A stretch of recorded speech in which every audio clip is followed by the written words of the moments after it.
好了，既然你们都坐在这儿了，我想我们得达成一个协议。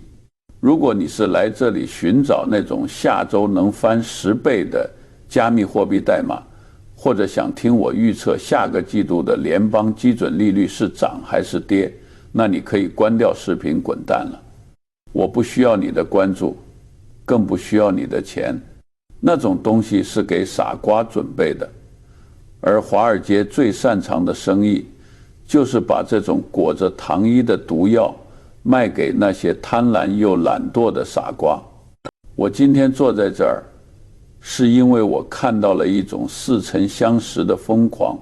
在我这漫长的，甚至有些过分漫长的99年人生里，我目睹过无数次被人们奉为金科玉律的信念轰然倒塌。哪怕是最坚固的城堡，只要地基是建立在谎言之上的，最终都会变成一堆废墟。记得上世纪20年代吗？那时候人们相信股票只涨不跌，协同都在向洛克菲勒推荐股票。记得2007年吗？那时候人们相信全美国的房价永远不会同时下跌。那些穿着昂贵西装的银行家把狗屎一样的次级贷款包装成3A 级的黄金。每一次大众都把某种资产视为永不沉没的泰坦尼克号，而每一次冰山都如期而至。今天我想跟你们谈谈房间里那头最大的大象，那头被所有人刻意忽视甚至涂脂抹粉的大象——美国国债。这可能是我这辈子最严肃的一次警告。现在的市场正在孕育着下一场次贷危机式的系统性风暴。这不是我在散播恐慌，我太老了，没精力搞那些戏剧性的东西。这是基于债务结构、市场行为、人性弱点和历史韵律所做出的冷酷推演。如果你现在还坚信国债是无风险的，那么恭喜你，你正站在悬崖边上，就像当年那些看着次级贷款被评为 AAA 级的人一样。如果你把谎言重复了1000遍，它不会变成真理，但它会变成一种社会共识。而在金融市场上，这种共识通常就是通往地狱的快车道。我们要花很长的时间，一点一点地把这个巨大的谎言剥开。我们要用解剖刀把那些所谓的现代金融理论切开，看看里面流出来的究竟是血还是脓。第一章疯狂的信念，从房价永不跌到美债永不爆 1.1 铁锤人综合症与集体置换有一句谚语，你们应该听烂了。在手里拿着铁锤的人看来，世界上的所有问题都像钉子。对于现在的全球金融体系来说，这把铁锤就是美元印钞机，而那个钉子就是所有可能出现的债务危机。人们产生了一种极其危险的幻觉，认为只要拥有美元霸权，只要美联储能从空气中变出钱来，美国政府就永远不可能违约，国债就是绝对安全的。这种信念是如此强大，如此根深蒂固，以至于它彻底扭曲了定价机制，麻痹了风险评估。让我们回溯到2008年，那场灾难的本质是什么？真的是因为某种复杂的金融衍生品吗？不，那只是表象。本质源于一个简单信念的普遍崩塌，即美国房产价格永远不会在全国范围内下跌。这就是所谓的基础假设错误。当这个错误的假设成为所有市场参与者，从买房的家庭主妇，到华尔街的精算师，再到评级机构的行动基石时，整个系统就开始在脆弱性上疯狂叠加杠杆。现在的剧本简直是一模一样，只是换了演员。哪怕债务规模已经超过35万亿美元，哪怕每100天的债务增长就抵得上这一代人一辈子的产出，市场依然在狂欢，因为人们相信这次不一样。这世上最昂贵的5个字就是这次不一样。相信我，在金融重力法则面前，从来就没有什么不一样。1.2庞氏骗局的数学本质让我们用点基本的算术，不需要微积分，那会把问题搞复杂。国债的最终偿付能力本质上依赖于什么？依赖于2件事。第一，美国政府的财政收入，也就是税收；第二，持续以合理成本借新还旧的能力。但是过去20年来，债务规模的增长速度已经持续大幅地超过了经济增长和财政收入的增速。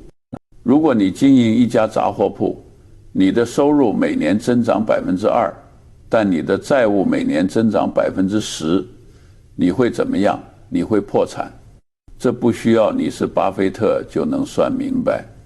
但在宏观经济学里，那些所谓的专家发明了一套复杂的理论，比如现代货币理论 MMT， 是告诉我们，国家和杂货铺不一样，这简直是胡扯。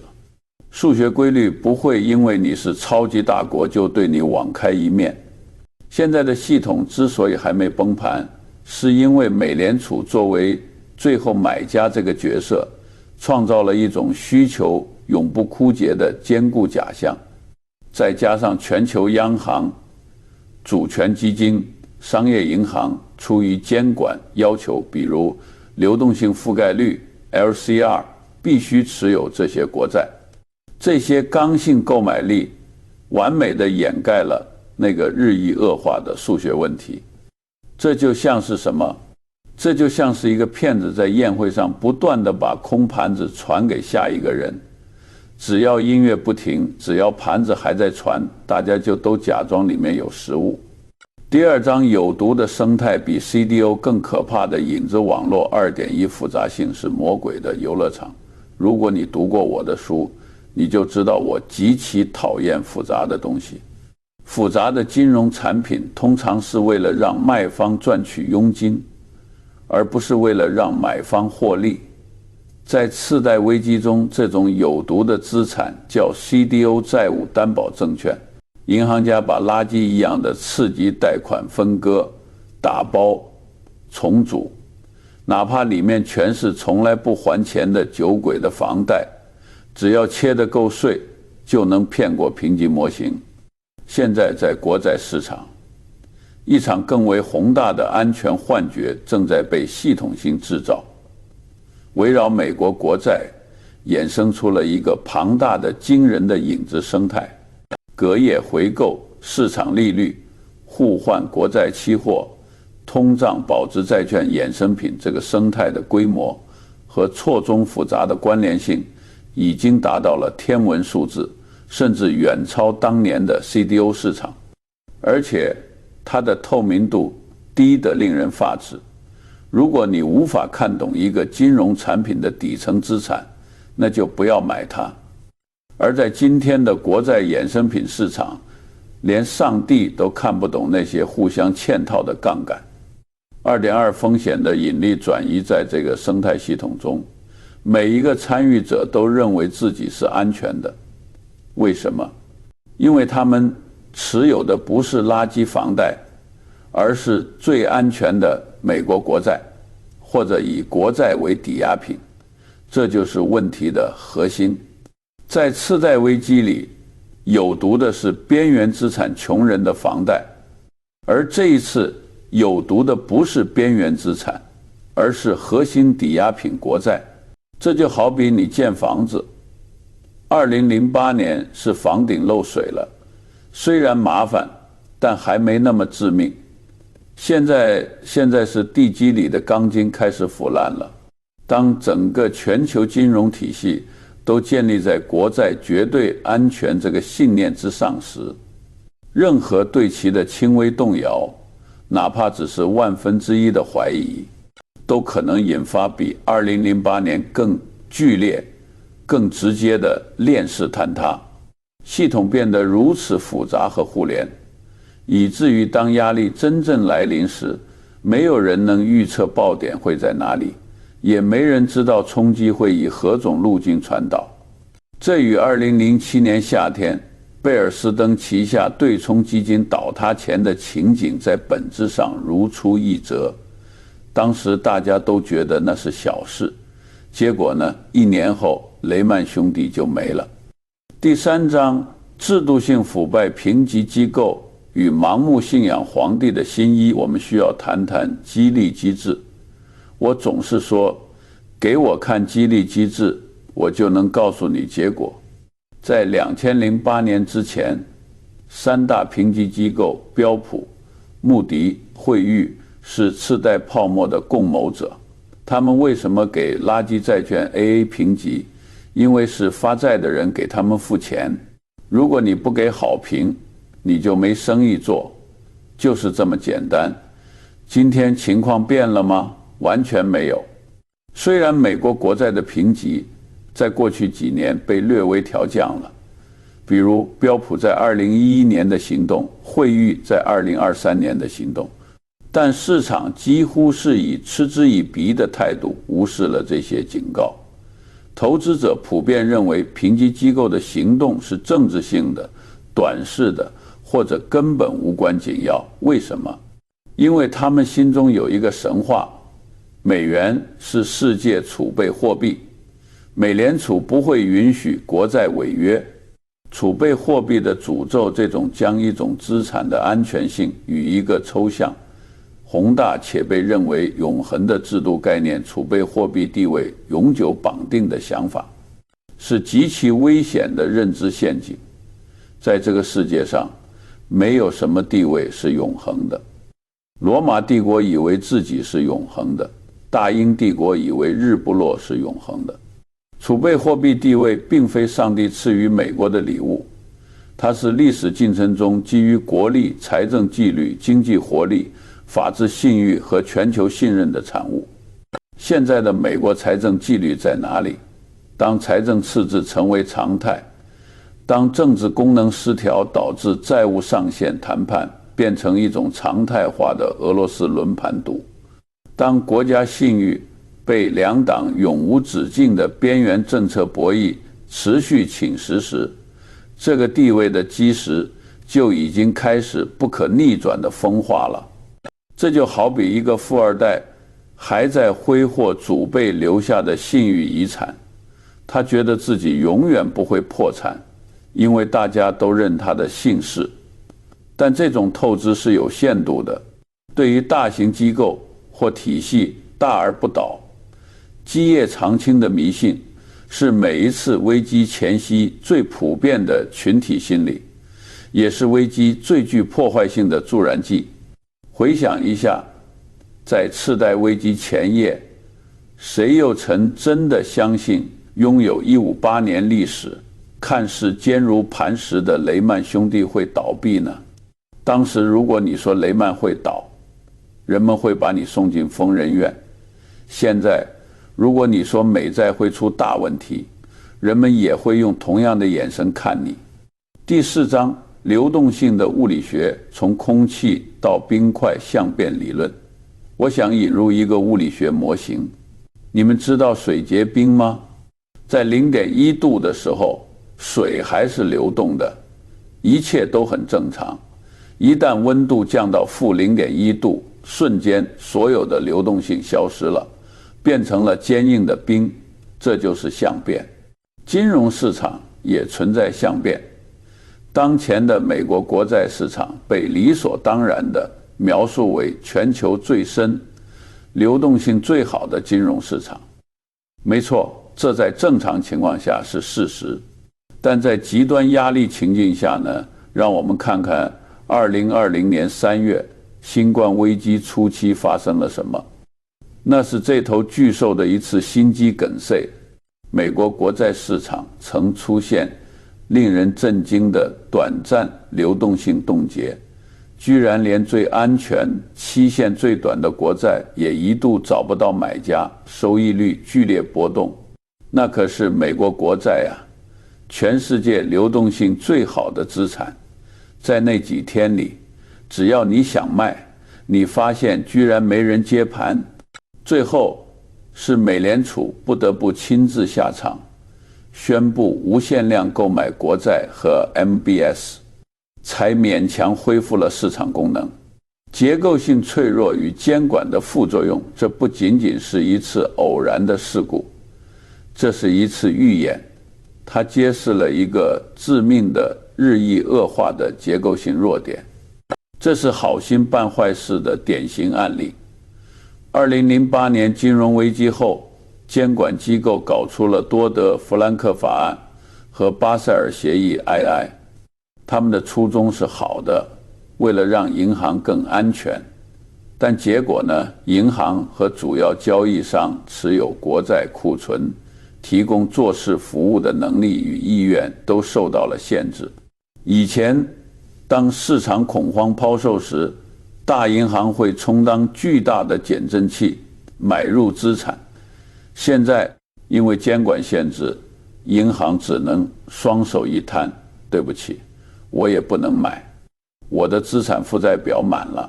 所以现在的市场结构变得极度脆弱，流动性从充裕到枯竭的相变可能发生在短短几个交易日内。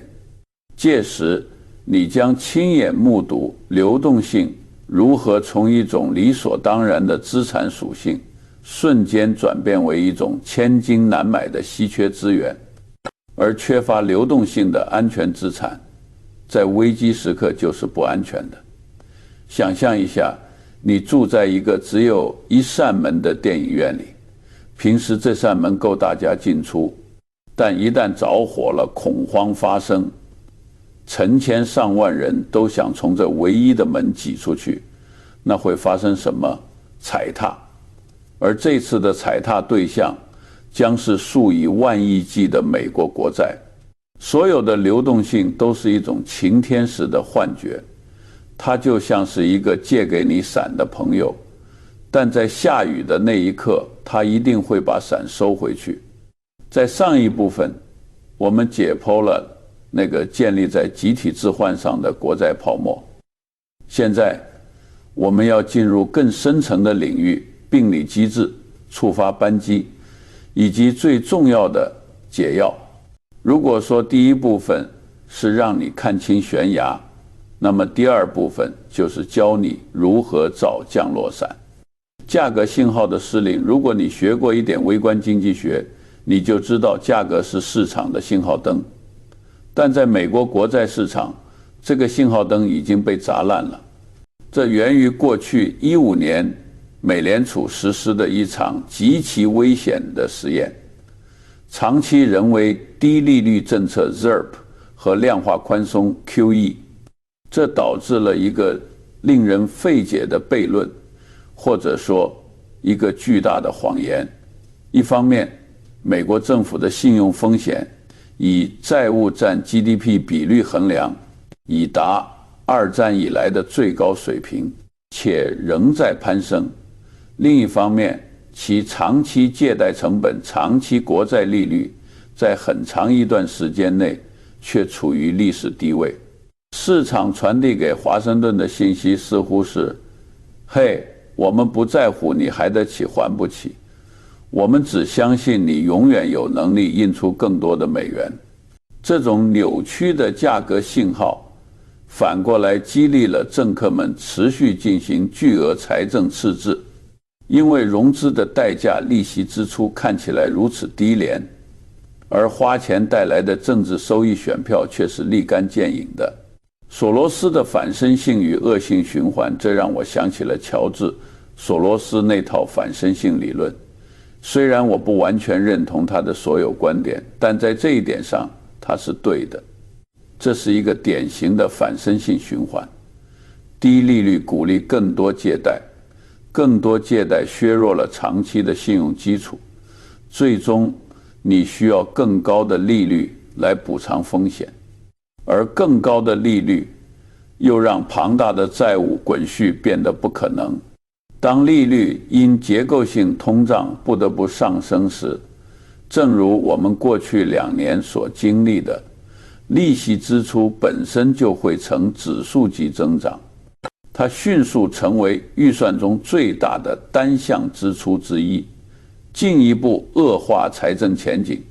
这就像是一个瘾君子刚开始吸毒印钞时，感觉很棒，世界很美好，但慢慢的，你需要更大的剂量才能维持同样的快感，最后仅仅是为了不因戒断反应而死，你就得吸入致死量的毒品。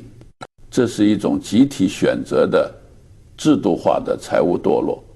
任何违反复利规律的行为，最终都会被复利规律所惩罚。而在债务上，复利是你的敌人。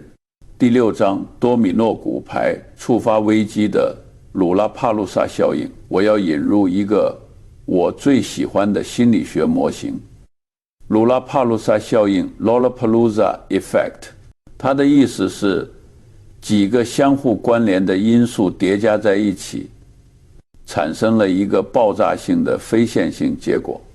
这一场国债危机很可能不是由单一事件触发的，而是一系列压力在脆弱系统中的共振。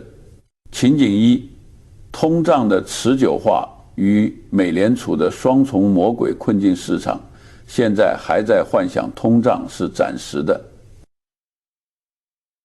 愚蠢！如果通胀深植于去全球化、人口结构转变和能源转型这些结构性力量之中，它就会变得极具粘性。这时候，美联储将被迫置身于一个前所未有的双重魔鬼困境：向左走，维持高利率，急剧加重政府利息负担，挤压私人投资，引发深度衰退；税收锐减，赤字爆炸，向右走降息救市。为了保护国债流动性而过早降息，将重燃通胀预期，彻底摧毁央行几十年的抗通胀信誉。这种前有通胀悬崖，后有债务深渊的局面，本身就会剧烈动摇市场信心。一旦市场开始定价财政主导，即央行沦为财政部的印钞机，对美元价值的重估将是残酷而迅速的。情景2：地缘政治与去美元化的加速乌克兰战争和随后的金融制裁，已经向世界展示了将美元武器化的风险。这正在加速非西方经济体建立独立结算体系的进程。别误会，美元霸权不会一夜崩塌，但哪怕只是部分大宗商品如石油、天然气开始尝试用其他货币结算，这对美元和美债的边际需求也是一种永久性的削弱。需求的缓慢侵蚀在风平浪静时不易察觉，就像溪流侵蚀岩石，但在危机时刻，那缺失的哪怕只有几% 的边际需求，就可能成为压垮市场的最后一根稻草。全球对美元资产需求的峰值可能已经过去，我们正站在一个漫长下坡路的起点，而下坡路上的石头往往滚得比你想象的要快。为什么你的银行账户也不安全？你们可能会问，查理，我不买国债，这跟我有什么关系？这种想法很天真。美国国债不是边缘资产，它是全球金融体系的核心抵押品和定价基准。7.1 全资产类别的无差别重估几乎所有金融资产、公司债、股票、房地产的定价模型，都是以无风险利率即国债收益率为基石的。当地基国债收益率剧烈波动时，上面的大楼股票和房产价格也会随之剧烈摇晃。这意味着传统的股债平衡策略40%/60%组合将彻底失效。7.2 银行与回购市场的冻结全球银行系统持有巨量美国国债，既是为了满足监管要求，也是作为安全储备。一旦国债价格大幅下跌，银行资产负债表上就会出现巨额的未实现损失，这会严重侵蚀他们的资本充足率，引发信贷紧缩，甚至导致银行倒闭。硅谷银行的倒闭就是这种逻辑的小规模预演。更可怕的是回购市场，这是金融体系的血管，数万亿美元的隔夜回购几乎完全以美国国债为抵押。如果抵押品价值暴跌，就会触发追加保证金 margin call 的连锁反应，导致融资市场冻结。当国债打喷嚏时，整个华尔街都会患上肺炎，而你存在银行里的钱或者你的养老金正躺在这张病床上。好了，年轻人，正如我之前所说，识别风险不是为了让你囤积罐头躲进地下室，那是懦夫的行为。真正的理性投资者是在风暴来临前构建一艘结构坚固的船。以下是基于我近100年跨周期生存经验提炼出的4个行动原则。原则1，认知重塑世上已无风险，这是所有行动的前提。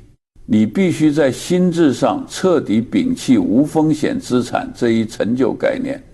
现在的安全不再是寻找一个绝对安全的避风港，而是在不同的风险形式，信用风险、通胀风险、流动性风险之间进行权衡。将一部分资产配置于国债是可以的战术选择，但绝不能是战略全部，也绝不能不带批判性思维。原则2，真正的多元化寻找非相关性，不要仅仅在纸面资产里打转，你需要的是根本性的深层次的多元化。实物资产与生产性硬资产，考虑配置一部分资金于能产生稳定现金流的实物资产，比如优质的商业地产、农田、关键基础设施。这些资产提供的是与金融纸面资产截然不同的现金流特征，它们的价值不依赖于美联储的脸色。黄金作为保险，我知道，我以前常说黄金是野蛮的遗迹，它不产生利息。但在法定货币信用遭遇严重危机的极端时刻，黄金屡次扮演了最终的价值储藏角色。在你的组合中持有一定比例，例如3%、-8%的实物黄金，是对冲全球信用体系崩塌这一尾部风险的廉价保险。记住，是保险，不是为了致富。短久期高信用的企业债，关注那些业务遍布全球、现金流强劲的跨国公司，比如必选消费品巨头发行的短久期债券，他们受单一国家财政风险的影响较小，往往能提供比国债更优的风险调整后收益。原则3，流动性是氧气现金的期权价值。在危机中，现金不再是等待贬值的垃圾，而是维持生命的氧气，更是你捕捉机遇的弹药。保持比你舒适区更高的现金或高流动性短期工具，如3个月以内的国债，这能让你避免在至暗时刻为了应对支出而被迫贱卖核心资产。在金融风暴中，灵活性本身就是一种具有极高价值的资产。原则4，回归微观拥有伟大的生意。当宏观体系动摇时，你最可靠的锚点是微观的商业真相。投资于那些具有宽阔经济护城河、由诚实能干的人管理的生意，无论是卖糖果、可乐还是提供电力，这些企业的终极价值体现在他们持续产生自由现金流的能力上。这股现金流是真金白银，是可以抵御寒冬的炉火。结语：在非理性的世界里保持理性。我的医生总是告诉我，最大的风险往往不是来自市场波动，而是来自投资者在压力下的非理性行为。当国债危机的阴影变成现实，当媒体头条充斥着世界末日，当你身边的专家都陷入恐慌时，你的情绪本能就是你最大的敌人。